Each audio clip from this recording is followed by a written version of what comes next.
नमो हरिहन्ताणं नमो श्रद्धाणं नमो आयर्याणं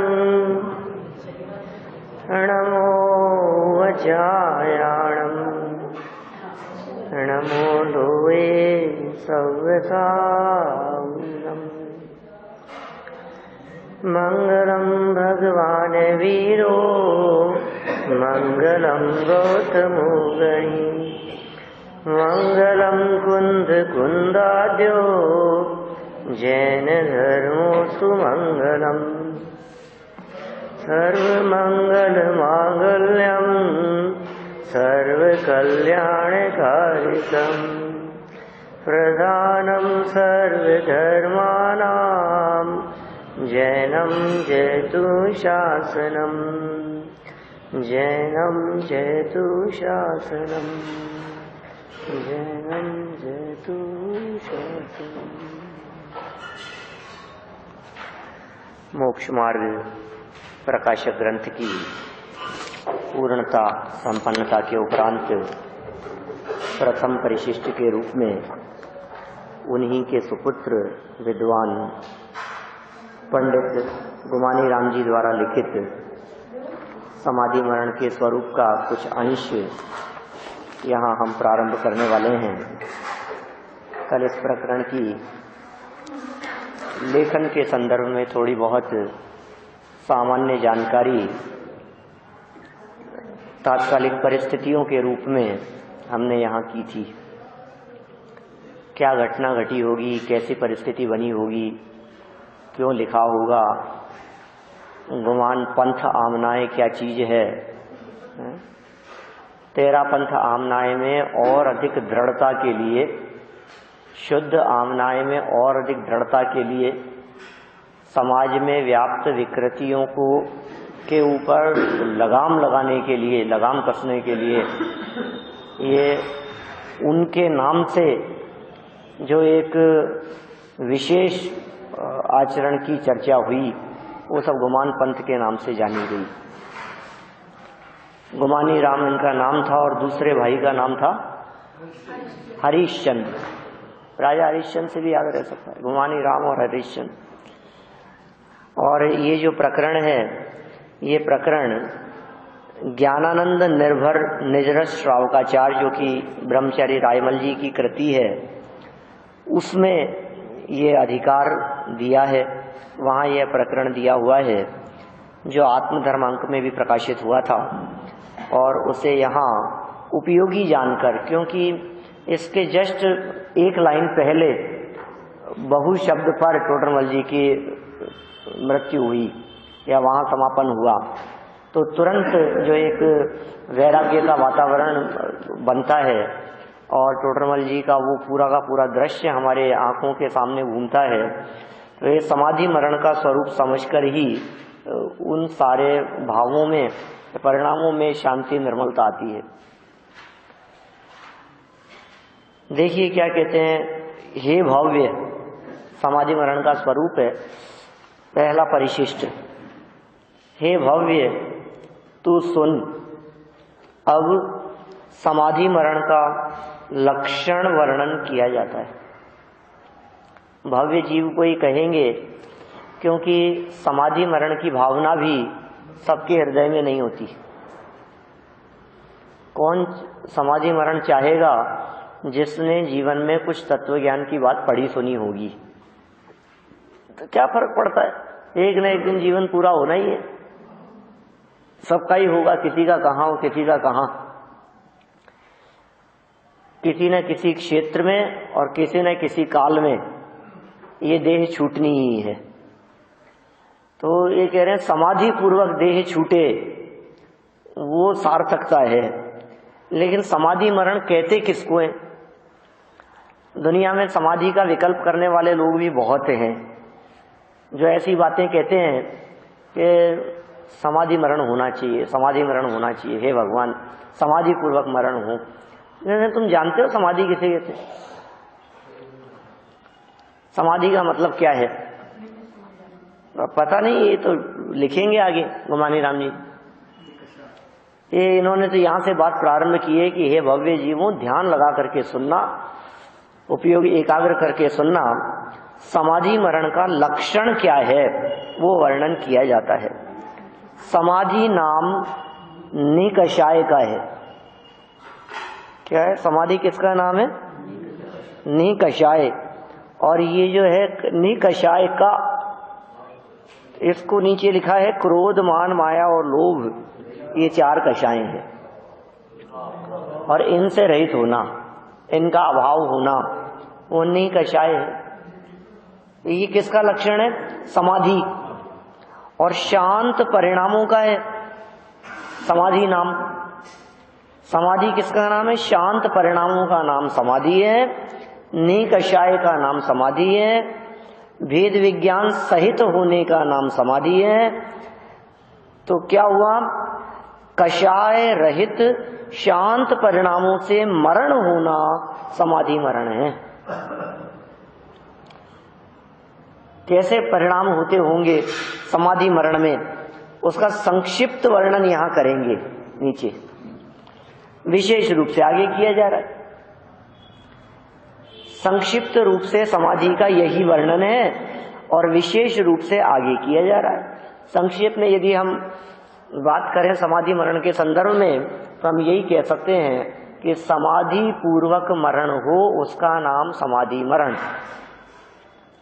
समाधि पूर्वक मरण। अब समाधि किसका नाम है? कि शांत परिणामों से मरण हो। मरते समय इधर उधर के परिणाम चलते रहते हैं। मरने वाले व्यक्ति की हालत देखो क्या होती है। मरने वाले व्यक्ति के मन में अनेक प्रकार की इच्छाएं चलती रहती है। इसीलिए मारे जाने वाले व्यक्ति को, मृत्यु दंड दिए जाने वाले व्यक्ति से भी पूछ लिया जाता है कि तुम्हारी आखिरी इच्छा क्या है। माने अनेक इच्छाएं चलती रहती है, क्या होगा आगे, पीछे क्या होगा, परिवार को कौन संभालेगा, धन का क्या होगा, वो वहां है उसका क्या होगा, एक बार उससे तो मिल लूं, एक बार वो तो आ जाए, इसका मुंह तो देख लूं, पोते का मुंह देख लूं, बहू को देख लूं, इसको देख लूं, उनसे बात हो जाए। प्रदेश में है, साल भर से 1.5 साल से बेटा मिला नहीं, एक बार बस वो आ जाए। क्या क्या चलता रहता है। इतना धन वहां है, इतना पैसा वहां दिया हुआ है, इतना यहाँ है, सब निकल करके सामने आ जाता है। मोदी जी की घोषणा के बाद में नहीं, डॉक्टर के द्वारा मरण की घोषणा के बाद।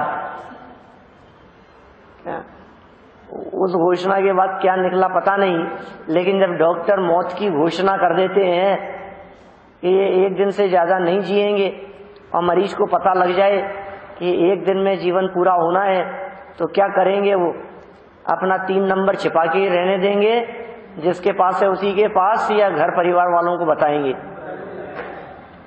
वहां से निकालना ऐसे निकलेगा क्या?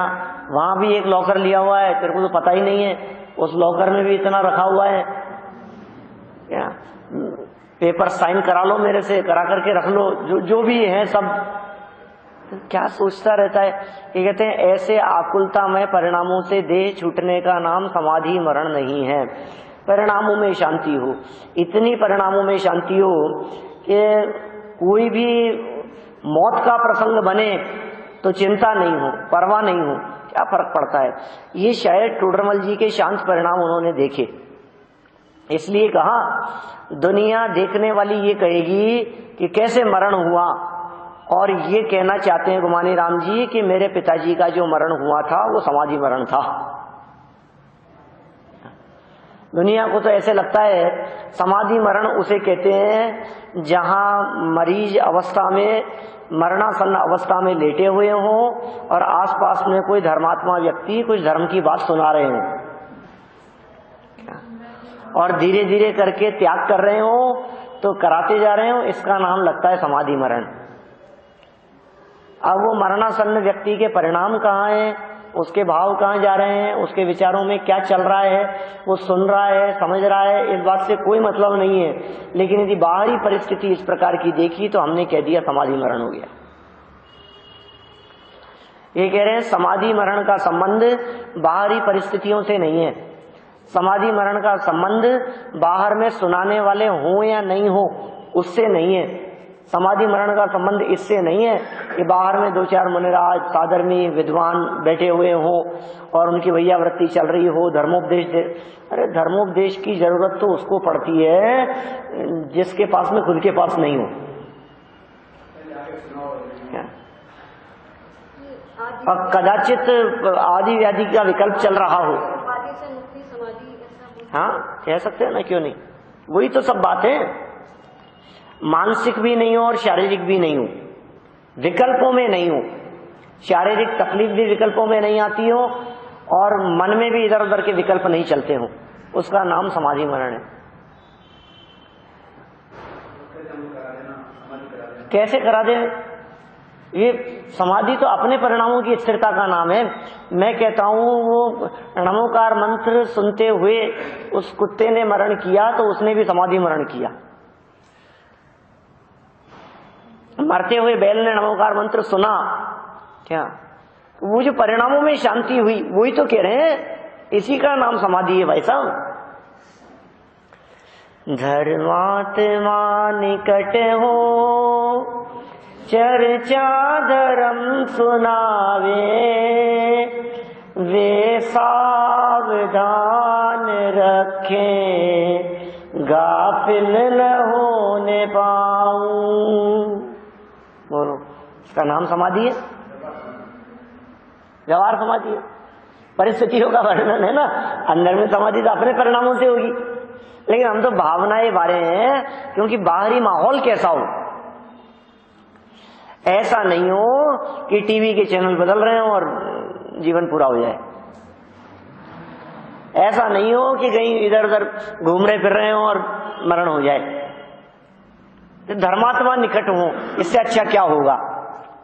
जिन मंदिर हो, तीर्थ क्षेत्र हो, जिनवाणी सुनने का प्रसंग हो, धर्मात्मा निकट हो, उनके द्वारा दिया गया उपदेश हो, अंदर में वही चिंतन हो, उसी का चिंतन उसी का मंथन हो, तो परिणामों में कितनी शांति आती होगी। और परिणामों में शांति का आधार क्या है ये बताओ। कषाय रहित शांत परिणामों से मरण की बात कही ना, कषाय रहित शांत परिणाम कैसे होंगे? वेद विज्ञान से होंगे। मर नहीं जाऊं, मर नहीं जाऊं। कौन मरेगा? किसके मरने की बात कर रहे हो? मरने का डर जिसके अंदर में हो वो व्यक्ति समाधि मरण कर सकता है। जिसके चित्त में मरने का भय नहीं हो, जिसके चित्त में घबराहट नहीं हो, लाखों वर्षों तक जीऊं या तैयार हो, आवाज आ जाए। किसकी भावना? एक बार घर पे तो सूचना तो वो पुष्प डाल, वो बेचारा सोचता रहा, यार याद कर रही होगी घर पे, कह करके भी नहीं आया, उसके दिमाग में यही चलता रहा। इतना तो क्या था कि मैं जंगल में जा रहा हूं, पीछे से इंतजार ही कर रही होगी बेचारी। तो यही अपन सोच ले मृत्यु अभी आ जाए, यही किसकी भावनाएं? ये जुगल किशोर जी मुख्तार बहुत अच्छे विद्वान हुए, उनके द्वारा लिखी गई भावनाएं हैं। उस भावना के बारे में उन्होंने हेडिंग लिखा मेरी भावना। उन्होंने जो लिखे छंद 11 छंद हैं और ऊपर लिखा मेरी भावना। हमने यद्यपि चर्चा की है, इसके भी 18-20 प्रवचन होंगे, प्रवचन रिकॉर्ड कुछ जो भी होंगे, हो गए 2-1 साल 2-3 साल तो हो ही गए चर्चा किए हुए। तो उसमें कितने सुंदर बात कही भाई साहब। वो जो उनकी भावना थी वो सच में हमारी भावना बन जाए तब तो सार्थकता है। डर नहीं हो, घबराहट नहीं हो, बाइक पर बैठे चल रहे हैं, गिर नहीं जाऊं, पड़ नहीं जाऊं, लग नहीं जाए, मर नहीं जाऊं। बोलो अरे क्या चिंता है? धर्मात्मा निकट है। अब डर किस बात का? आपके साथ में यदि धर्मात्मा है, सारे चारों तरफ माहौल यदि आपके साथ में इसी तरह का है तो डरने की क्या बात है? वास्तव में डर मरने से नहीं लगता, डर तो हाथ पांव टूटने से लगता है। क्या मर जाए तो क्या तकलीफ है? तकलीफ तो ये है हैंड होके नहीं रह जाए। क्या तकलीफ तो इस बात की है बिस्तर नहीं पकड़ ले। तकलीफ तो ये फिर क्या होगा, कौन संभालेगा, कैसे संभालेंगे, उस बात की तकलीफ दिखती, वो ज्यादा दिखती है। कई लोगों को ऐसा कहते हुए सुना है कि भगवान बस हाथ पांव चलते रहे, चलते चलते ही हम चले जाएं। क्योंकि बड़ी मुश्किल है बिस्तरों पर पड़े पड़े, क्या उस तकलीफ की कल्पना नहीं कर सकते हम। लेकिन ये कह रहे हैं उस तकलीफ के काल में भी जिसके अंदर में भेद विज्ञान का चिंतन चलता हो, उस व्यक्ति को कोई फर्क नहीं पड़ता है।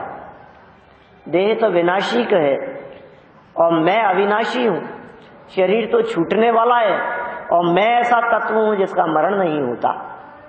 ये बात यहां सिखा रहे हैं, कितनी सुंदर बात कह दी है। समाधि नाम नहीं कषाय का है, कषाय नहीं होने का नाम समाधि है।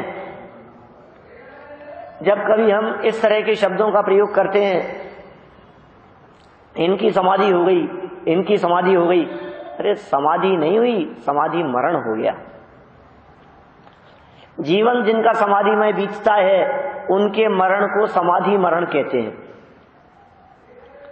और समाधि मरण का संबंध न संयोगों से है, न शारीरिक अवस्था से है, न बाहरी परिस्थिति से है।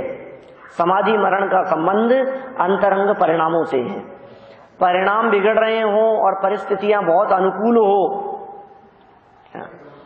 तो काहे की समाधि मरण, समाधि के अनुकूल परिस्थितियां हों, समाधि मरण के अनुकूल परिस्थितियां हों, समझाने वाले बैठे हुए हों, उपदेश दे रहे हों, नमोकार मंत्र की धुन चल रही हो, पाठ सुनाया जा रहा हो, है ना, उनको वस्तु स्वरूप के बारे में बातें बताई जा रही हो, ये सारी बातें चलते हुए यदि उनके बारे बारे मची है तो तुम्हारे सुनाने से कोई मतलब नहीं। हम तो ये भावना बातें, क्योंकि देखो ये चिंतन ऐसा है जो चिंतन हमारे को शांति प्रदान करेगा। सारा खेल चिंतन का है, सारा खेल परिणामों का है। जैन दर्शन परिणामों की ही बात करता है, ये जैन दर्शन की यूनिक विशेषता है। ये जैन दर्शन क्रिया की बात तो करता है, ये सारी दुनिया क्रिया क्रिया देखती है जैन दर्शन की। जैनियों की महिमा बतलाने वाले सभी लोग क्रिया की बात करते हैं। जैनियों का बहुत कठोर आचरण होता है, जैनियों की क्रिया तो बहुत सख्त होती है। जैनी लोग कैसा पालन करते हैं भाई, इनका खान पान देखो, इनका रहन सहन, इनकी तो बहुत मुश्किल है। जैनियों जैसा आचरण जीना, जीवन जीना तो बहुत कठिन है। कैसे रहते हैं, हाथों से ही केश लोच करते हैं, नंगे पांव चलते हैं, नंगे रहते हैं, क्या करते हैं, एक टाइम खाते हैं, खाना पीना, व्रत उपवास तपस्या। वो उन लोगों के तो ये व्रत भी होते हैं, वो दिन भर भूखे रहते हैं और रात को खा लेते हैं, ऐसे होते हैं क्या? हाँ, कुछ ना कुछ पानी ले लेते हैं, फल ले लेते हैं, फलाहार होता है, कुछ भी होता है। हाँ, हमारे यहाँ तो कैसा निर्जल उपवास, और कितने समय का कि मिनिमम 36 घंटे का। पिछली रात को भी नहीं, उस रात को भी नहीं, और पूरे दिन नहीं, 36 घंटे का उपवास मिनिमम। और विधि पूर्वक करे प्रोषदोपवास तो 48 घंटे होता है। सप्तमी के दिन दोपहर में भोजन किया एक टाइम, और नवमी को करेंगे एक टाइम, 48 घंटे उपवास होता है। और उसमें भी विधि तो ये कहती है कि सप्तमी के दिन यदि आपने 12 बजे भोजन किया है तो नवमी को 12 बजे बाद भोजन करोगे। 48 घंटे का उपवास। दुनिया को कहने वालों को लगता है उपवास माने एक दिन का उपवास, एक दिन भूखे रहे, लेकिन प्रोषदोपवास वाले ये कहते हैं कि 24 घंटे का उपवास है। 24 घंटे के लिए नहीं, 48 घंटे का उपवास है वास्तव में, तो उसे हम कहते हैं उपवास। अब ये तो है परिस्थितियां। अब इन परिस्थितियों में आपके परिणामों का क्या होगा, परिणाम कैसे चल रहे हैं आपके? असली खेल परिणामों का है। सारी दुनिया क्रिया देखती है और जैन आचार्य ये संत परिणाम देखते हैं। फल लगेगा वो तुम्हारी क्रिया का नहीं, तुम्हारे परिणामों का लगेगा। तुम्हारे भाव कैसे चल रहे हैं उसका लगेगा। ये कहता है मैंने कोई पाप किया ही नहीं, अरे किया तो नहीं लेकिन तेरे परिणाम तो थे। पाप करने के यदि परिणाम हैं तो फल तो उसका लगेगा। मैंने कुछ नहीं किया, ये किया नहीं, लेकिन जेब में पर्ची थी ना तेरे, इसका मतलब टीपने के परिणाम से लाया था, नकल करने के परिणाम से लाया था, किसका फल मिलेगा? अजी नहीं जाऊँ तो जेब में रखी रह गई, मैं कोई निकाली थोड़ी नहीं मैंने। मैं कोई नकल नहीं कर रहा था, निकली कैसे ये बता, क्या उसका फल लगेगा। सबको अपने अपने परिणामों का फल स्वयं लगता है, कौन किसको सजा देवे उससे कोई फर्क नहीं है। देखो यहाँ परिणाम संभालने की बात कही, शांत परिणाम है, क्रोध का परिणाम नहीं है। गुस्सा नहीं आ रहा है डॉक्टर के ऊपर, गुस्सा नहीं आ रहा है दुर्घटना करने वाले के ऊपर, गुस्सा नहीं आ रहा है धक्का देने वाले के ऊपर, गुस्सा नहीं आ रहा है इसकी वजह से फिसल गया, मेरी ये हालत हो गई, मैं मरने वाला हूं, क्रोध नहीं आ रहा है। मान भी नहीं है, मान कशाए का भाव भी नहीं है, मरते हुए को काहे का मान होगा वैसे तो। कोई व्यक्ति मरणासन में पड़ा हुआ हो, अभी भी अभिमान है, अब काहे का अभिमान है, कब्र में पांव लटके मर रहा है, अच्छा अभिमान चला जाता है सारा मरते समय।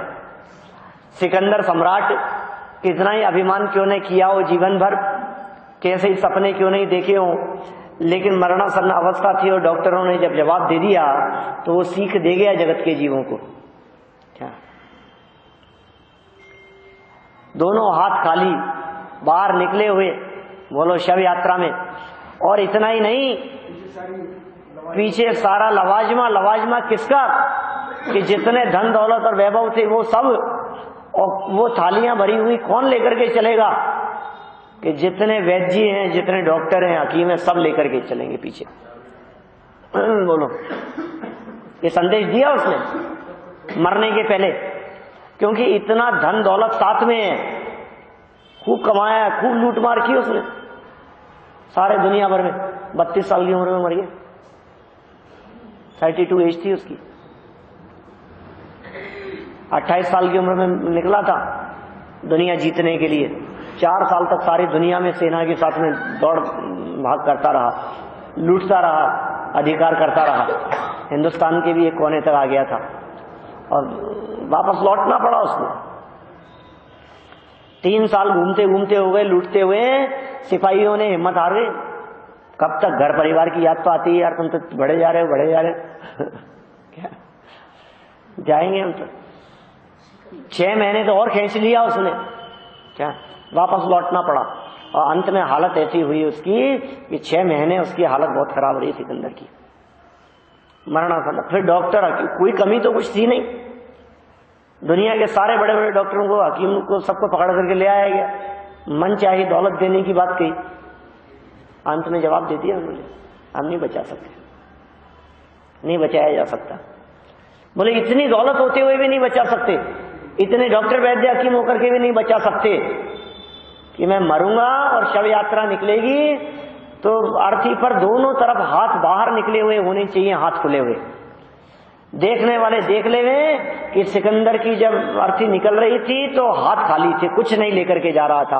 और ऐसी बात नहीं है कुछ नहीं ले जा रहा तो कुछ था नहीं, पीछे रत्नों से भरे हुए थाल चलने चाहिए कि लोगों को पता चले इतना होते हुए भी खाली हाथ जा रहा है, और लोगों को ये भी पता लगना चाहिए कि इतना तो था लेकिन शायद कोई डॉक्टर नहीं मिला होगा अच्छा, तो नहीं हकीम सब ये रत्नों से भरे हुए थाल को ले जाने वाले, और उसके पीछे जाएगी दुनिया को जिनको जाना हो। क्या संदेश दे गया वो। तो मरते हुए व्यक्ति को तो मुझे नहीं लगता है अभिमान होता होगा, लेकिन नहीं कषाय की बात कही है भाई, कोई भी कषाय न रहे, माया कषाय नहीं रहे, छल नहीं हो। मरते मरते भी व्यक्ति छल कर जाते,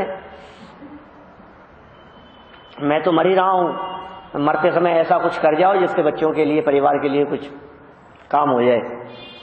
न लोभ हो, किसी भी प्रकार का लोभ नहीं, वास्तव में मायाचारी है, लोभ है, छल है, इन सब चीजों के अंदर वो सारी बातें लागू होगी जो अपना धन किसी को दिया हुआ है, किसी से लेना है, किसी के बकाया है, कहीं रखा है, पड़ा हुआ है, ये इन चीजों के संदर्भ में लोभ रहता है। वो खा जाएगा, वहीं चला जाएगा, क्या करूं।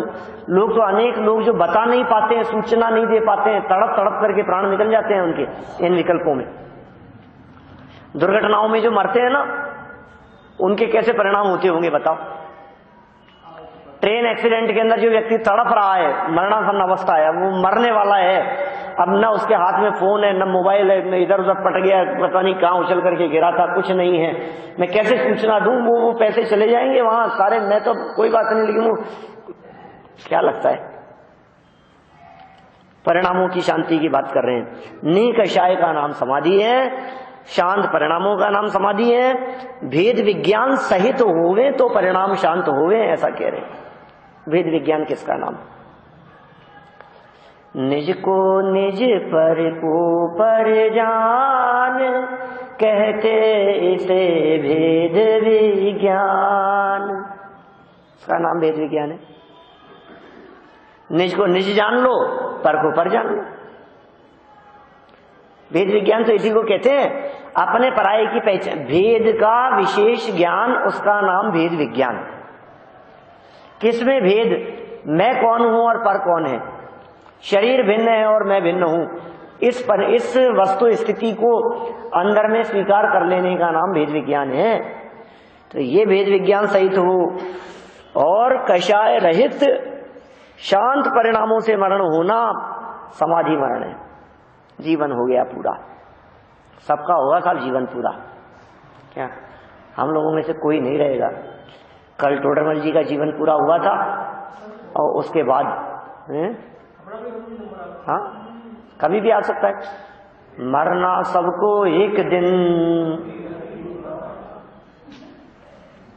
कौन से दिन मर रहे हैं?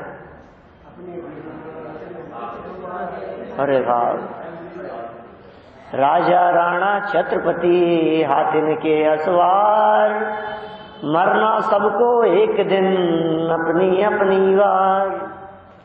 जब ऐसी बातें किसी के सामने कही जाती है, सुनाई जाती है, तो कई लोग दुखी हो जाते हैं बहुत ज्यादा। ओह कैसी बात कर रहे हो साहब, मरना है हमारे को भी, एक न एक दिन सबको मर जाना है भाई। चेहरा मुरझा जाता है, गर्दन झुक जाती है, चेहरे पर उदासी आ जाती है, एक न एक दिन तो मरना ही है भैया, क्या करें, सब यहीं छूट जाएगा, सब यहीं छोड़ करके चला जाना है, कुछ भी साथ नहीं जाएगा। सिकंदर कुछ भी नहीं ले गया, टोडरमल जी कुछ भी नहीं ले गए। रोज देखते हैं ऐसी घटनाएं, पढ़ते हैं अपन, आस पड़ोस में देखते हैं, कोई कुछ नहीं ले जाता है, सबको एक न दिन। हे भगवान, सभी मरेंगे भाई, अपने को भी मरना है, मरना है, मरना है। मरने की गारंटी दे रहे हैं भैया, जिंदा रहने की गारंटी दे रहे हैं भाई साहब? क्या भैया बोलो, मरने की गारंटी दे रहे हैं? मरना सबको एक दिन, या जीने की गारंटी दे रहे हैं? राजा राणा छत्रपति, राजा हो, महाराणा हो, छत्र उनके ऊपर चलते हो, पीछे लोग लेकर के, हाथियों के ऊपर जिनकी सवारी चलती हो, हाथियन पे असवार, और मरना सबको ही मरना है। एक न एक दिन, एक न एक दिन तो सभी को मर जाना है। नहीं, एक दिन नहीं, सबको एक दिन मरना हो कि साहब कौन सा दिन होगा जिस दिन सबको मरना है? कि नहीं नहीं, सब कोई एक ही दिन मरने वाले नहीं है। तो फिर कैसे? अपनी अपनी बार, जब जिसका नंबर आएगा तब वो मरेगा। तो इसका मतलब क्या हुआ कि जब तक नंबर न आए तब तक दुनिया की कोई ताकत तुझे मार नहीं सकती। क्या मतलब हुआ? गारंटी किस चीज की दे रहे हैं? अपनी अपनी बार, अपनी अपनी बार मतलब अपना नंबर आने पर। नंबर तो तुम्हारा बहुत देर से आएगा, कि देर से आएगा तो बोले उससे पहले कोई मार नहीं सकता। इसका मतलब जब हमारा नंबर आएगा उसके बाद तो कोई बचा नहीं सकता, और जब तक हमारा नंबर नहीं आएगा तब तक हमें कोई मार नहीं सकता। हमको कछु भय ना रे, जान लियो संसार। अब हम अमर भय न मरेंगे। ये कैसे भजन है ये? अब हम अमर भय, संतोष जी साहब बहुत बोलते थे, अब हम अमर भय न मरेंगे। कैसे जी?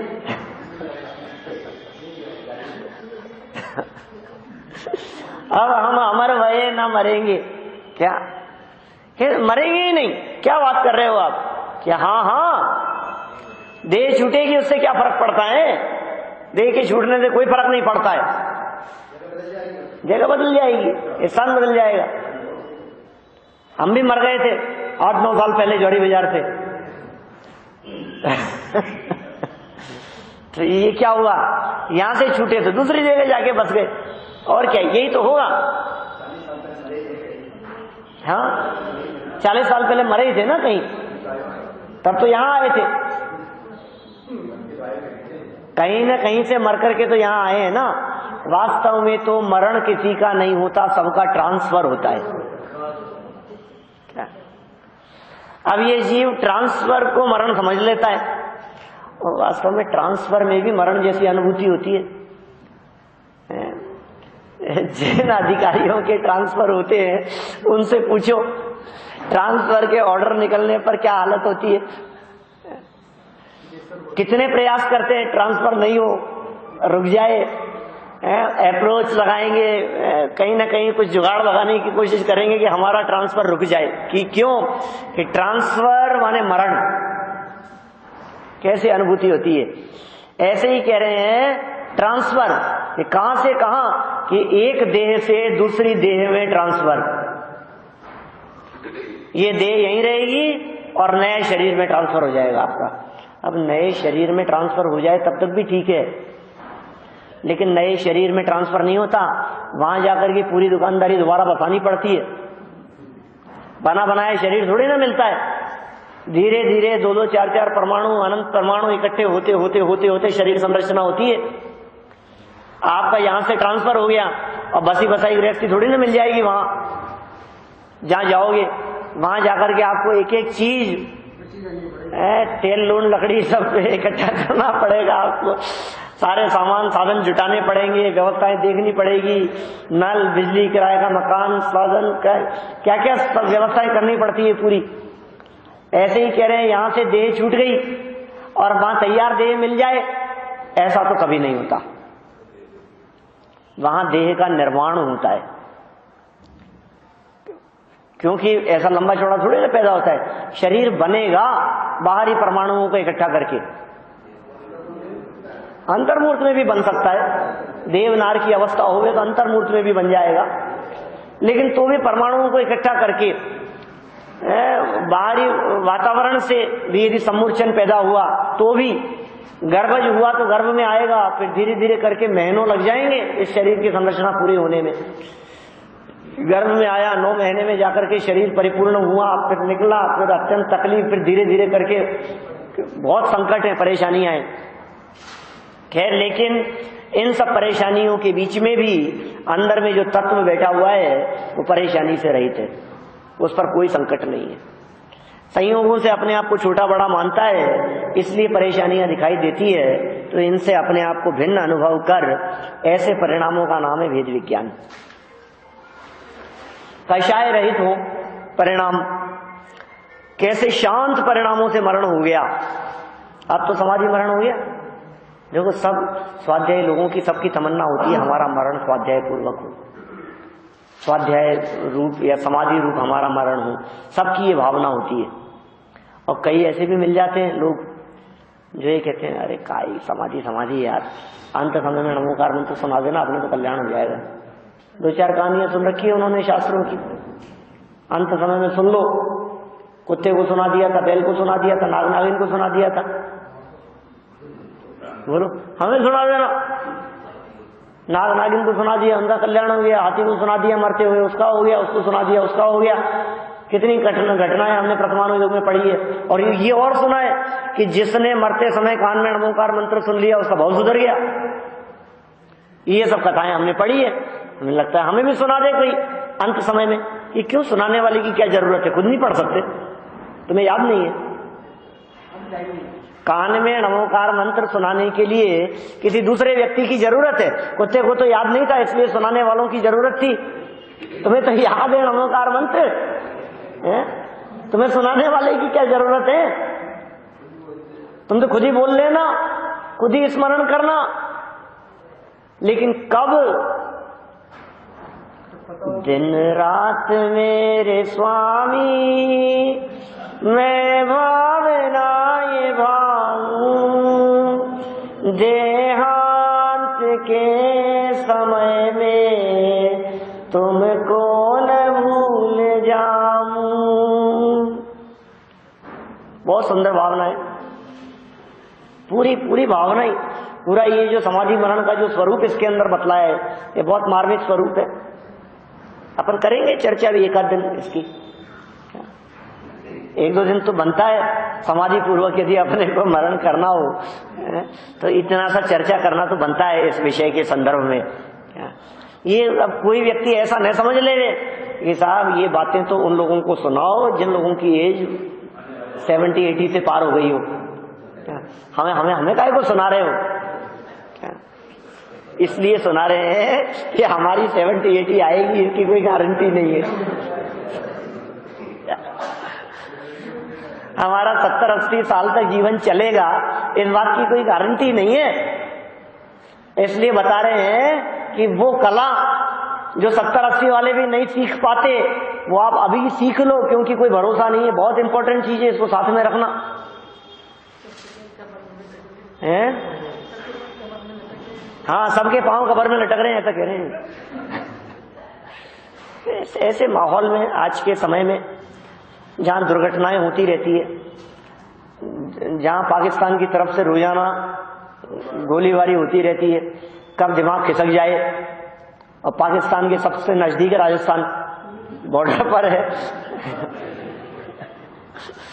बोलो एक बम उधर से पटके और कब राजस्थान में साफ हो जाए, हिंदुस्तान साफ हो जाए, कुछ पता नहीं है आजकल के लोगों का। हाँ, तो मतलब मेरा कहने का कुछ पता नहीं है आजकल के जमाने का, किस समय क्या हो जाए, किस समय वार छिड़ जाए, किस समय युद्ध हो जाए। वो पाकिस्तान का चाइना साथ दे रहा है, उनका गठजोड़ चल रहा है आपस में, और वो हिंदुस्तान के लिए खतरनाक है। ये रोजाना खबरें आ रही है इस तरह की। ईरान इराक का युद्ध चला, भूले थोड़ी ना अपन लोग उन सबको। कितने विश्व युद्ध जैसा लग रहा था वो माहौल, कितने दिन चले थे, 2 महीने चला, करीब 2 महीने। एक दिन युद्ध विराम नहीं हो रहा है। आज तक वो कुओं में आग लग रही है, तेल के कुओं में। बम पटक दिया था नागासाकी पर, हिरोशिमा पर, वो आज भी वो बंजर भूमि है वहां की। 45 साल पहले जहां ऐसे बम गिरे, पूरे के पूरे नगर संपन्न नगर थे, जयपुर जैसे नगर साफ। भोपाल का गैस कांड अभी मनाई थी उसकी, कौन सी 32वीं 33वीं 32वीं वर्षगांठ मनाई उसकी, भोपाल गैस कांड की। लोग मिलते हैं, मैं भोपाल जाता हूं तो आज भी ऐसे लोग मिलते हैं जो लोग उस त्रासदी के अंदर, जिन लोगों की जो हालत हुई थी अभी भी अपाहिज है, हालत ऐसी है जिसका कोई उपचार नहीं है। ऐसा गैस कांड हुआ था, अर्धमृतक स्थिति है उनकी। चलो खैर, ऐसी तो अब ये तो ऐसी अचानक कोई घटना हो जाए उसकी तो हम क्या बात करें, लेकिन सड़क दुर्घटनाएं तो दिन भर चलती रहती हैं। सड़क दुर्घटनाओं की तो अपन कल्पना भी नहीं कर सकते, किसी के भी साथ में कभी भी हो जाता है। कितनी सड़क दुर्घटनाएं, अभी यदि न्यूज़पेपर्स की वे सड़क दुर्घटनाओं की कटिंग आपके सामने यहाँ दिखाई जाए स्क्रीन पर, तो लगता है ये मर गया, ये मर गया, इसकी दुर्घटना हो गई है। स्कूटी पर जा रहे थे, चौराहे तक भी नहीं गए और मर करके खत्म, वो मर गया। वो अपने भाई को लेने के लिए गया था, वो घटना तो सुनाता हूं मैं कई बार न्यूज़पेपर की, जयपुर की घटनाएं। 20 साल का 22 साल का, दोनों बेटे उसके, जवान बेटे दोनों मर गए। क्या हालत होती है। सेल्फी के चक्कर में कितने लोग मर जाते हैं आजकल, सेल्फी लेने के चक्कर में गिर जाते हैं, कोई बस से गिर जाता है, कोई ट्रेन में कट करके मर जाता है। रोज ऐसी घटनाएं पढ़ते हैं अपन। खैर, उन सबके बीच में भी ये क्या कह रहे हैं, अंत समय में जब मृत्यु नजदीक आवे तो हमारे को ये बातें याद रहे। देहांत के समय में इन बातों को मैं भूल ही नहीं जाऊं भाई साहब, ऐसा चलना चाहिए, ये बातें स्मरण में चलनी चाहिए। हाँ, ये दवाई साथ में रहे। ये दवाई जो साथ में देने की बात कह रहे हैं हम, वही व्यक्ति को ऐसा भ्रम नहीं हो जाए कि इस दवाई के होने से मैं मरूंगा नहीं।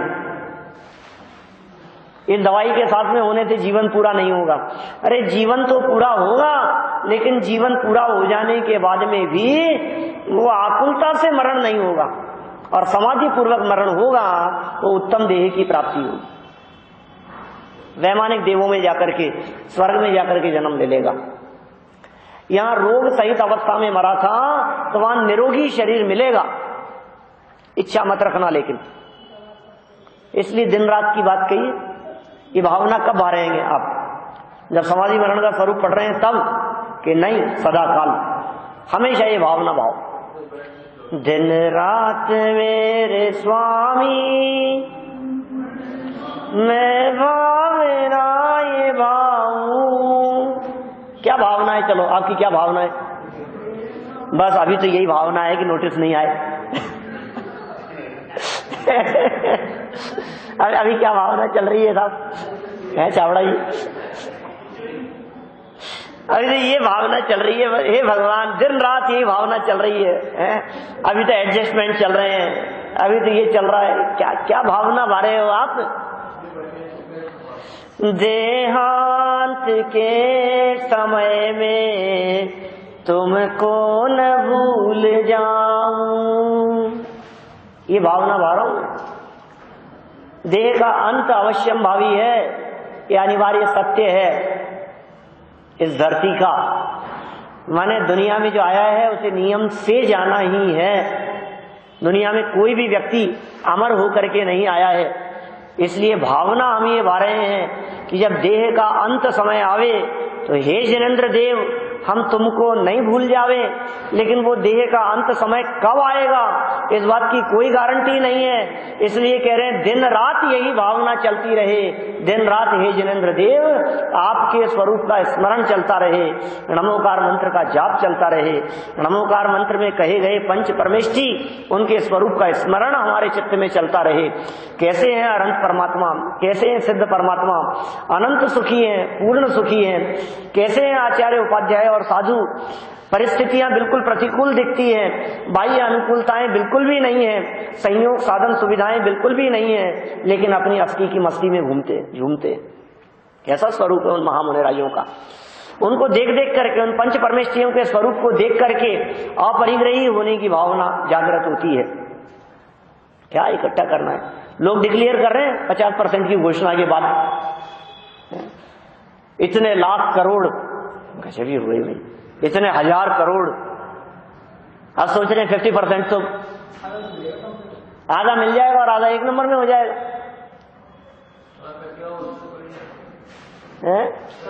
कचरा हो उससे तो बढ़िया है।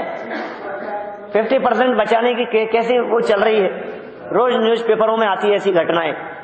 यहाँ कह रहे हैं भाई साहब, वो जो अपरिग्रहियों का जो आनंद है वो आनंद कुछ अपूर्व होता है। उनके ऊपर कोई टैक्स लगाने वाला नहीं है। कोई छिद जाएगा, भिज जाएगा, ले जाएगा, चोरी चला जाएगा, लूट लेगा, किसी प्रकार का भय नहीं है। निर्भय जीवन है उनका। ऐसा पंच परमेष्ठियों की चर्चा वो स्मरण में रहे हमारे। उनका स्वरूप आप जानते हैं, पंच परमेष्ठियों के स्वरूप स्मरण का नाम पीछे कहा था सम्यक दर्शन। देवगुरु धर्म के स्वरूप के श्रद्धान को सम्यक दर्शन कहा था। पंच परमेष्ठी शामिल हैं उसमें, नहीं कही थी ऐसे तत्वार श्रद्धान सम्यक दर्शन, देवगुरु धर्म के स्वरूप के श्रद्धान का नाम सम्यक दर्शन, ये सब सम्यक दर्शन की ऐसी चर्चाएं की थी ना। तो वही तो बात कह रहे हैं यहां पर, और क्या कह रहे हैं। देवचंद गुरु के स्वरूप के श्रद्धान की जो बात पीछे कही गई, ये वो स्वरूप स्मरण, देहांत के समय में तुमको न भूल जाऊं। तुमको मतलब किनको? तुमको न भूल जाऊं। छोड़ेंगे ना हम तेरा साथ है, तुमको न भूल जाऊं का मतलब क्या है? हे भगवान आपको नहीं भूल जाऊं, हे भगवान आपके स्वरूप को नहीं भूल जाऊं, और आपका जैसा स्वरूप है वैसा मेरा स्वरूप है। जिन दर्शन कर निज दर्शन पा। तो वास्तव में तो ये बात कहना चाहते हैं, जिनेंद्र देव का स्वरूप, स्वरूप की दृष्टि से देखो तो आत्मा का स्वरूप वैसा ही है, हमारा स्वरूप भी वैसा ही है। हम भी अनादि अनंत हैं, ध्रुव हैं, परम पारिणामिक भाव स्वरूप हैं। तो ऐसा चिंतन अंत समय में जिसके अंदर में चलता हो, उसके लिए यहाँ गुमानी राम जी कहना चाह रहे हैं, उसके मरण को हम कहते हैं समाधि मरण। तो ऐसा चिंतन उठते बैठते खाते पीते हर समय हमारा चलता रहे, फिर कोई डर नहीं कि खीर खाते खाते मरण हो जाए। हो जाए तो हो जाए, बैठे बैठे मरण हो जाए तो हो जाए, कभी भी हो सकता है। तो इस तरह से निर्भयता हमारे हृदय में आए और ऐसा हमारा परिणामों पूर्वक मरण हो, इसी भावना से मैं बात को विराम देता हूं।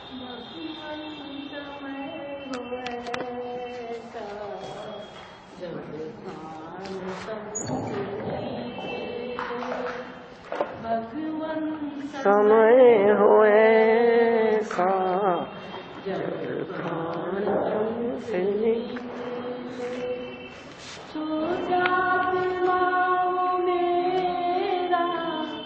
और मोर मन से निकले, भगवन समय हो ऐसा जब प्राण तन से निकले।